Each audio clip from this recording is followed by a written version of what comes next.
What's up, YouTube? It's Josh here again on State Raised. Hope I can get you guys interested in my channel. Like I said, it's just going to be some stories about my life, about my experiences with prison and drug addiction and things like that. Just anything that I can think of that might interest you guys, help you out a little bit, give you some hope. Um, so I've been to prison. I've done 12 years of my life in prison. I did approximately 7 years in the Indiana Department of Corrections, and I also did 5 years in the Florida Department of Corrections. I didn't do it the 7 and the 5. There was a gap in between them. I did. Um, Actually, I believe I did 7 in Indiana, and then my 5 in Florida, approximately 5. It wasn't quite 5 in Florida. So let's say between 10 and 11 years total. But I will tell you that Florida prison and Indiana prison are two different ball games. They're totally the opposite of each other, really. I mean, they're both prison, but it's like night and day, you know. I guess I can tell you about what the differences between those states when it comes to prison are. Before I get into deep into my history, my life, and stories I have.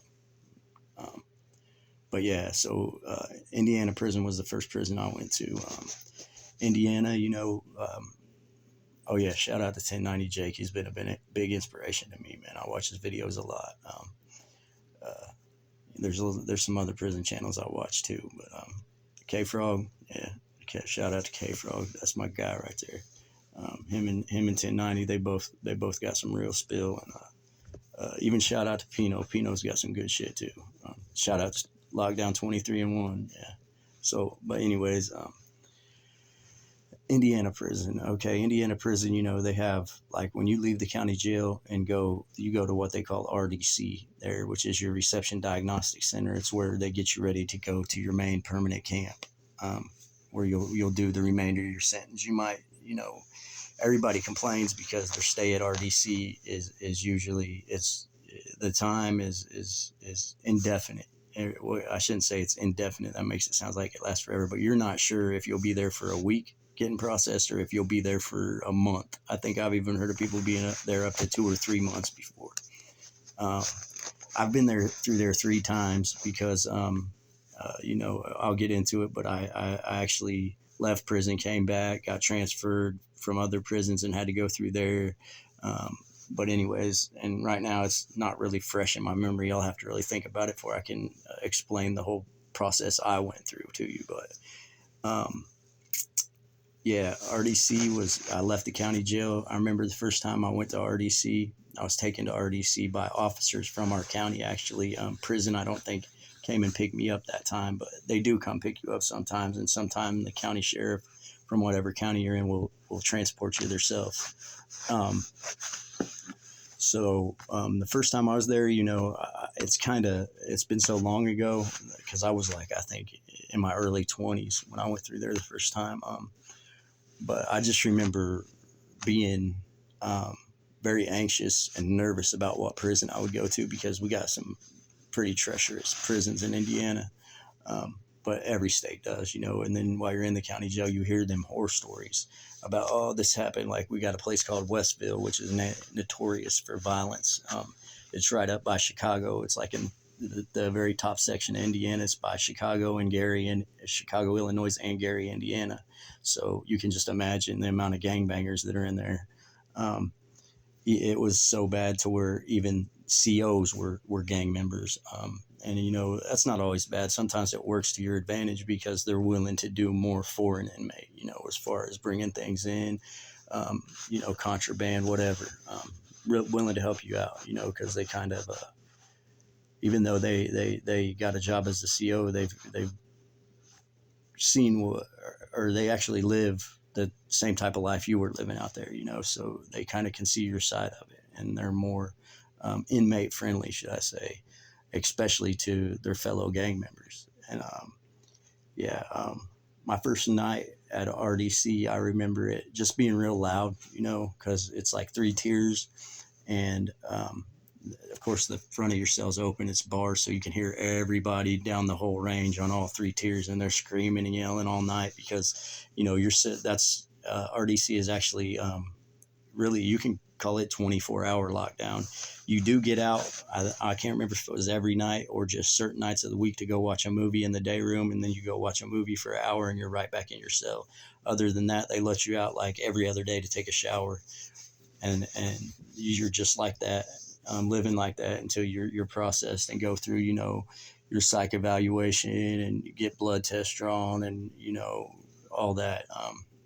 Go to classification. They talk to you, interview you to kind of interpret what camp is going to be good for you, what permanent camp. So um, you'll have a bunkie when you get, well, sometimes you get lucky you don't have a bunkie, but throughout your time at RDC you will get a bunkie. You may get into a cell when you first get there where your bunkie's already, that was there, that had been there, had already shipped out before you got there. But then within a day or two they're going to move somebody in your cell, and then you're like playing the bunkie lottery. That's what we call it. It's like you're playing the lottery. You might get a cool bunkie, or you might get some fucked up motherfucker. You know what I mean? Some motherfucker, some child rapist or something. And then, yeah, I mean, I know you guys have heard how that goes. You're kind of expected to deal with that and get that type of person out of your cell, or people will look at you a different way. People will start looking at you funny, and it's just bad for your reputation to live with a child molester or a rapist, or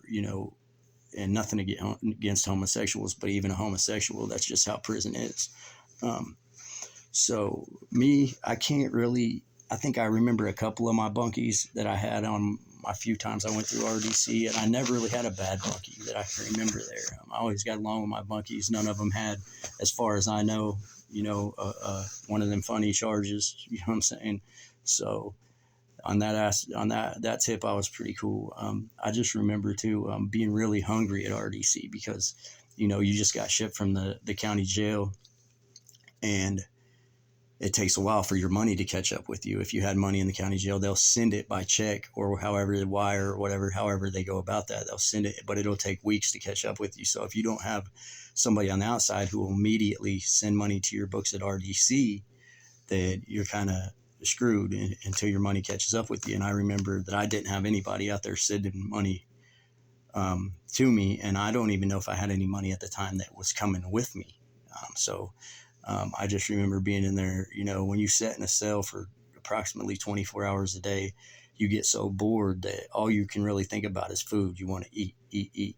But, and then they give you 3 meals a day, just like any other prison, but they're crappy meals. You might get a good meal once a week.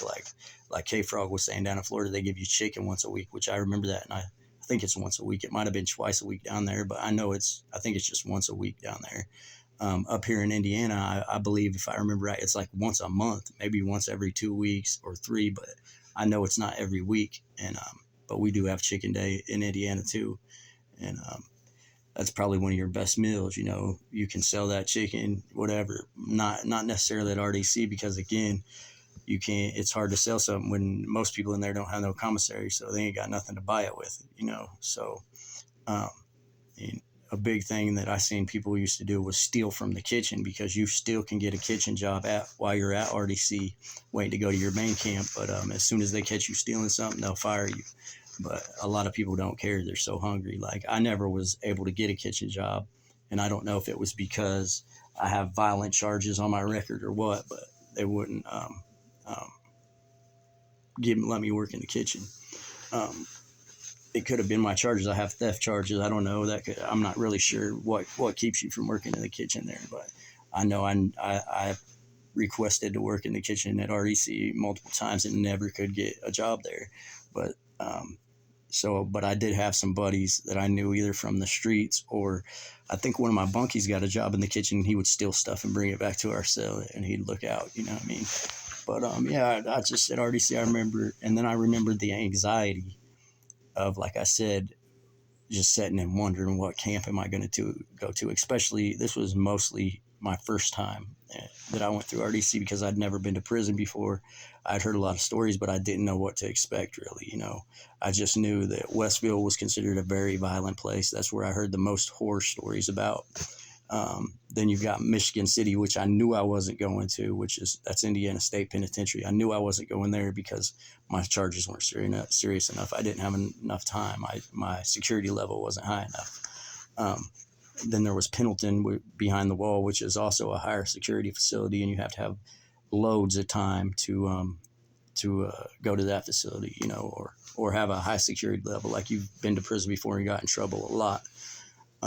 So I knew I was probably going to Westville or Putnamville, which we call the farm here, because it used to be a real working farm. Like the inmates used to farm their own vegetables there and raise their own cows and everything, milk cows, all that. So it's not a working farm anymore, but it's still a prison, and it's still a prison. They just don't be farming or nothing there. There's still barns and everything there. I think they even have some horses and livestock still in the barns that outside people come take care of. But I knew I would go, to Westville or to Putnamville.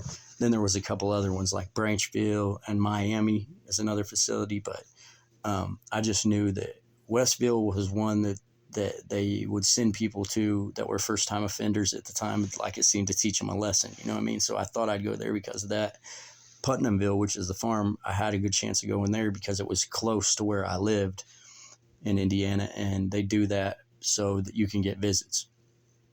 So then the other option was IYC, which it is a facility that is part of RDC. Like you can look out your windows on the cell block at RDC and see the IYC compound. Like you could see the inmates going back and forth to chow and everything. So for me to be able to look out of my cell and see that, it made that compound like kind of familiar to me because I could see out the window, see what was going on. And I was like, oh, that don't look that bad. I don't see no people killing each other on the walk or nothing like that out there. So I kind of wanted to go to IYC. Plus, then I wouldn't have to take a long ass bus ride when it was time to be shipped out of RDC. So, when I talked to my classification officer, that's where because they ask you for like two choices you want to go to. And I think I picked IYC and the farm. And I really wanted to go to IYC. So they put approved for IYC on my classification paperwork. But come today, it was time to ship out of RDC. I get on the bus and, we're asking the officers, where are you taking us? But they won't tell you while at least while you're loading up to get on the bus, they won't tell you. Now, some officers are known to tell you once you get on the bus and start rolling down the road, and it's some type of security thing. But I don't think they're really supposed to tell you at all. You just know when you get there. So we're all, my whole group of people that's getting on this bus to be shipped to their main camp is all stressing, wondering where they're going to go. Even inmates who I know I could tell and had talked to a few of them had been to prison multiple times before in Indiana. So for them to be nervous, I knew that there was some chances that we were going to go to somewhere fucked up.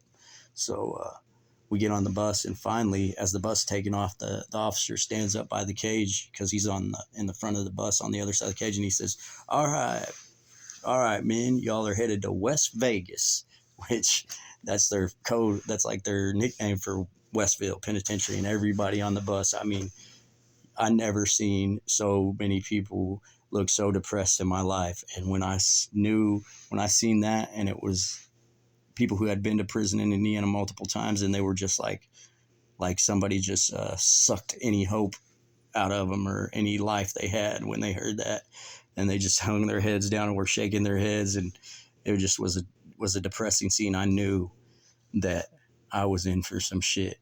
And like and subscribe, and we'll get into Westville Penitentiary on this next time I talk to you. See y'all later.